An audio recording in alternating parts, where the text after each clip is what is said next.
Hello and welcome back to Mirror Interpretation Todorova. Welcome back to my YouTube channel. My name is Ioana. I'm an interpreter and a polyglot, and I'm trying really hard to stop touching my face and stop moving while I'm recording these videos.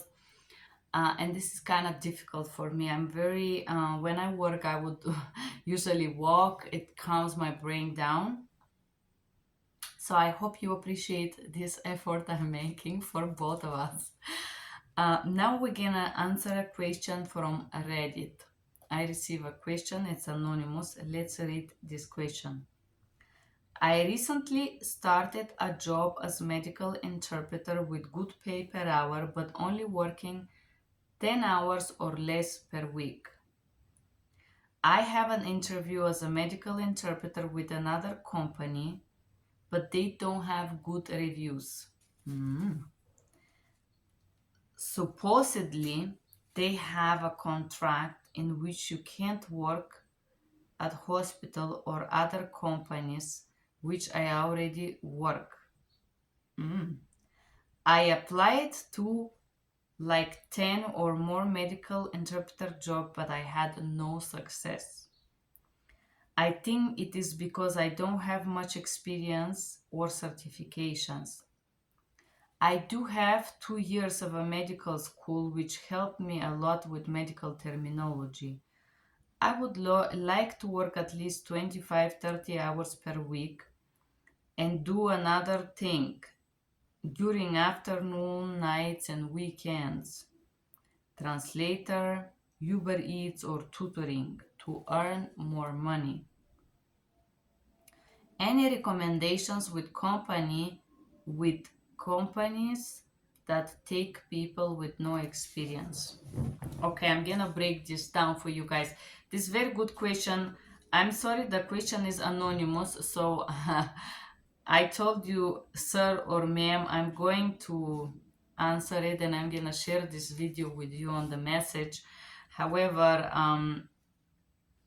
Mr. or Miss X,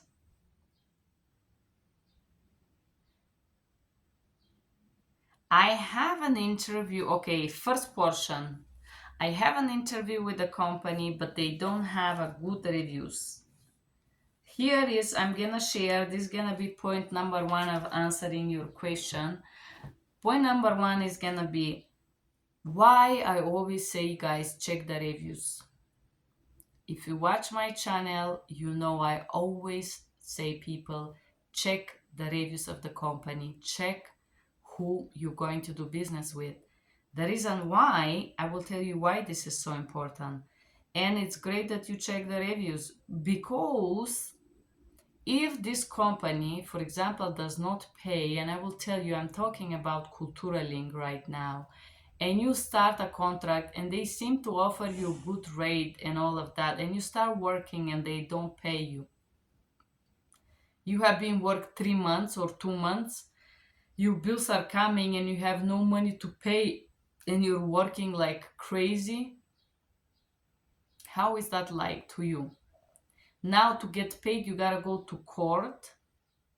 Or mesmo, how is that like for you?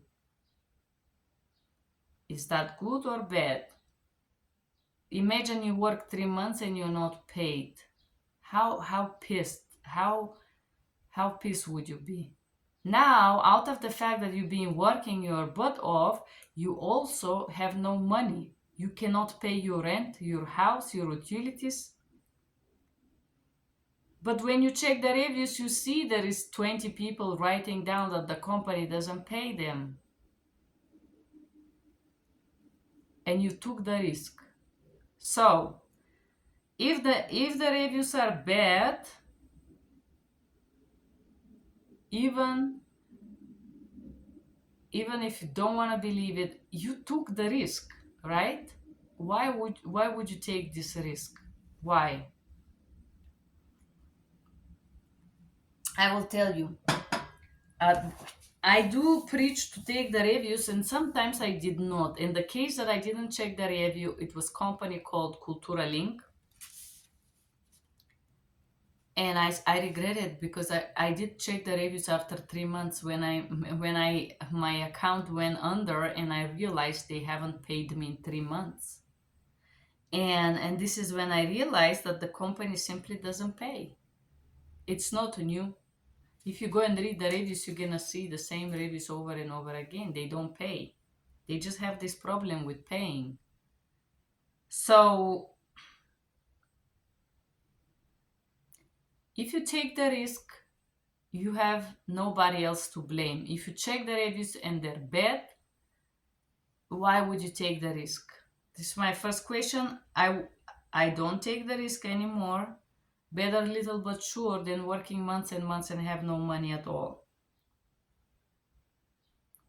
Supposedly. So this second portion address is this question is very smart.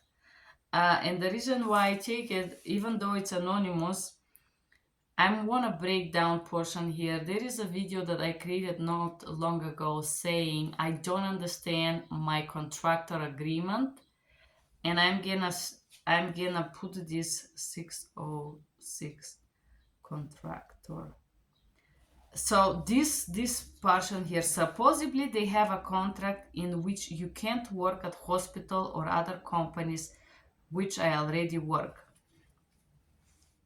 So there is this portion of each contractor's contract that says it's non-competition portion of the contract that says you cannot provide services. What this mean? What I can't work at hospitals or other blah blah blah.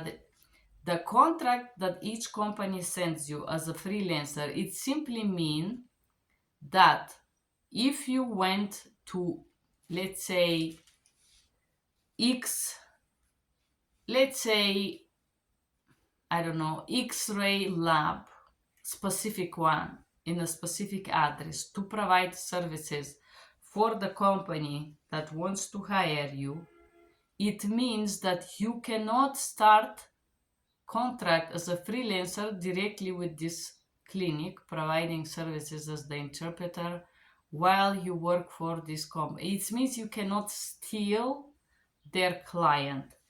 However, a lot of people who have interpreting company and hire other interpreters are not legalese.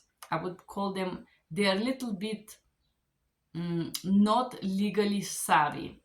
So this portion of the contract that you are discussing here, sir, I will call you sir, I don't know, I think it's a male behind this question because of the structure of it. The portion of this contract is aimed, and it's a contract that it's usually this portion of the contract is copied from an employee contract. So whoever sends you this agreement, this is a clausula. It's a clausula is for non-competition or disloyal competition.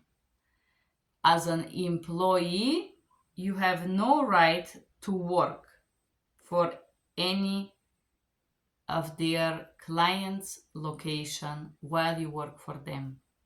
You can't. Because this is a reason for disloyal competition and stealing the secrets and so on and so on. However, if you're contracted as a freelance, it simply means that you cannot provide exactly the same services, the same language combination. For example, you have a Russian contract with a lab that you provide services for them. You cannot go to the next day and say, hello, my name is Jenny. I want to provide Russian services for you. Can I offer you my service? This is exactly what it's mean. But the fact is that I personally work for maybe, I would call few companies right now. And a lot of them have the same cities, the same clinic. For example, RedNet Labs. Yes, it's the same chain, and me, the same interpreter, I provide for RedNet Labs. I provide one language with one company, the second language with the second, and the third language with third companies. The same lab. I am a contractor. I am not an employee. So you need to understand this portion of the contract, which is disloyal competition. I did study corporate law, so I'm not gonna break this down, but I have checked this. When I started, I had the same confusion. So I can work only for one client. What this means, the reason to be a contractor have a specific legal meaning. You can read about this online. I applied to like 10 more medical interpreter jobs, but I had no success. I'm gonna laugh on you, sweetie, here, and in a good way. We're gonna laugh together. Just 10? You applying just 10 jobs and you think this is a lot? I apply in 10 jobs every morning. Like, applying in 10 jobs is nothing. You gotta apply to 100 jobs every morning if you want to be successful. And no response should not give you a reason to stop. 10 jobs? Just 10? No success. Anyways, it's just funny. I will tell you, maybe my mentality is funny, but while I was working, I was studying in Italy and I was working as a business interpreter and a model. I applied for jobs every week, man. Every day. And I would travel to a different city for a weekend job. Every weekend? I mean, just 10? I think it's funny, but this is nothing. You have to apply to thousands because you need one good response, yes. I think it's because I don't have much experience or certifications. No, I disagree with you. I believe that your resume is total mess, believe it or not. I am 100% sure that your resume is not good. And when I say it's not good, I say it lacks a structure and it lacks of accurate presentation of what your abilities are. I took a class how to write a resume. I take a specific special education for this for a very long time in the university. I also took a class how recruiters screen employees, and I can guarantee you that you have a bad resume and this is why you have no success. There is a portion of videos in my channel. It says, I will put this here, 1240, how to write a resume, and I'm going to attach this on this video. There is a video I talk about this, you can check it out.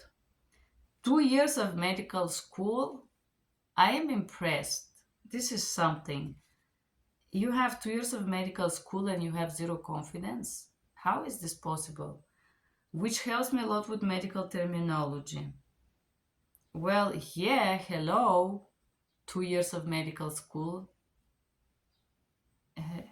You must love yourself a little bit more. I would like to work at least 25-30 hours per week and do another thing. 25 hours is a lot. This is a lot. I think that you don't realize the mental weight of this job. 25 hours. I do 25 hours and I will tell you, after I speak for 5 hours, I'm so exhausted that I'm just out of I don't want to talk to anyone. I just want to be in my little bubble. But this is because I am deeply introvert in myself. I like to be with myself. 25 hours is a lot. And I like to do something else, translation, Uber Eats, or tutoring. Well, I did try to do something like this in the beginning, work a little bit, and then you have to choose what you want to do in life and do it seriously. Take yourself seriously, because if you don't, nobody would. You can do languages and you gotta do it seriously. Language teaching, tutoring, this is all things I do, translating, and earn more money. Any recommendation with companies that take people with no experience? I think every company is eventually your target. Target audience, target market. Any company can take you. The problem is your resume. I'm 100% sure that your resume is not good. Like a lot of people that send me their resume, and honestly, it's like, where is this coming from? So, a resume.